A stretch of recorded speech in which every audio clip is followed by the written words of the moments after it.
Hi there, on today's Top Tip Tuesday we're going to be jumping into Nexus and we're going to be doing a granular fluids sim, and we're going to get a granular object to collapse, and it's going to collapse procedurally using NX Infectio, so the collapse spreads over the object. It's a really cool technique, so let's start the clock and we'll begin.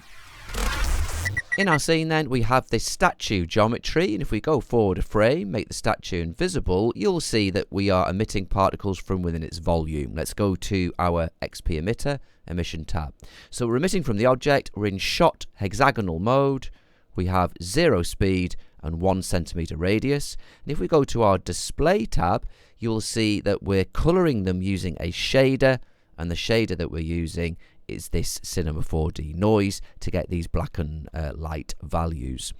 So let's go, first of all, before we actually get going, we're going to control these particles and how they're moved by our physics solvers using groups. So we want to go to our emitter, groups tab, and we want a birth group. So let's create and add group. Now we have particle group 1, so when these particles are born, they're all put into group 1, which is what we want. Now we're going to go to our NX Infectio modifier. We've got one here. This is a default NX Infectio modifier, and what we've done is we've pre-positioned 3 XP seed objects so they're at the highest point of our particles, and to add a seed object you just click this button. Now what Infectio does, the seed object, any particles inside of it become infected, and then that infection is spread by each particle looking within this search radius for other particles, and if there are any particles in that radius, it can infect up to 3 more. And so the effect of that is that we get this spread of infection across, and the lighter colour value particles infect more quickly than the darker ones. If we want to speed this up then, all we need to do is increase the search radius and say you're allowed to infect more particles each, and that is going to make this infect much more quickly. Yeah, look, you can see that spreading across. That looks cool. Maybe let's put that down to 12. So at the moment, all that's happening is that the colour is changing. This isn't driving anything else apart from this particle colour. What we want to do is help this affect modifiers. So what we're going to do is, instead of using the colour mode fixed value, let's change it to use groups, and now we can create an incubating and an infected particle group. So look, let's click and add an incubating group and an infected group, and here we've got them here in our object manager. Let's bring them down into our groups. There we go. And let's go back to our Infectio. So now it looks the same, but these particles are being moved into different groups. Now that we know that that's happening, we don't need to see the colour change actually, do we? We just need them to swap into different groups. So let's go to the group colour change options and then just put this on no colour changes. Hit play. It doesn't look like anything's happening, but particles are being put into new groups according to the infection. Okay, so this is why we're doing it. Let's go to Nexus. We want to bring in our fluids solver, nxFluids. Let's bring it below the Infectio. We want to change the solver to SPH because that unlocks the granular fluid type. Let's come down to the settings. We want friction on full.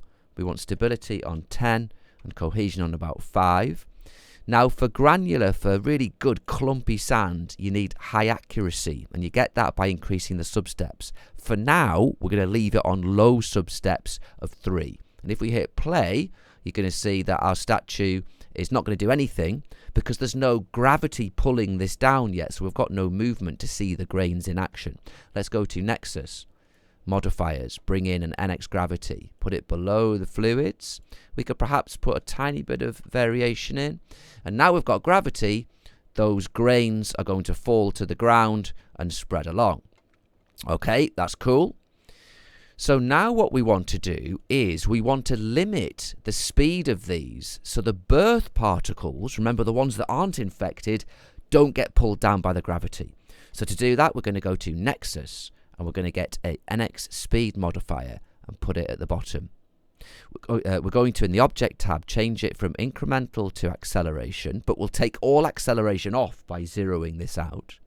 But this allows us to unlock, look, this max speed clamp. So let's put that at 0 so the particles aren't allowed to move. But let's have this only affect group 1, the birth particles. So let's go to groups affected and drag in particle group 1.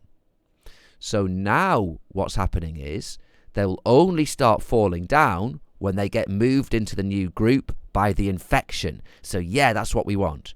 The only thing that we're missing is the clumpy, realistic clumps of grains. So let's go back to our nxFluids. Let's go to Object tab, and we'll put this substeps up to something really high to give us really high accuracy. Now this will slow down playback. So what I'm going to do, let's go to Utilities. I'm going to cache this out. It'll take a couple of minutes. I'll pause it now, come back to you, tell you how long it took, and we'll have a look at that finished animation. So that cache just took 2 minutes and 16 seconds for 300 frames, and you can see we've got this much higher detail fluid sim now. That's looking really good. Let's move the camera around here. We can see the Infectio driving when this crumbling begins. We get these big lumps coming and then shattering into pieces on the floor. I like the way the head falls back and smashes into smithereens. So a really cool technique, pretty quick to set up, and an excellent effect.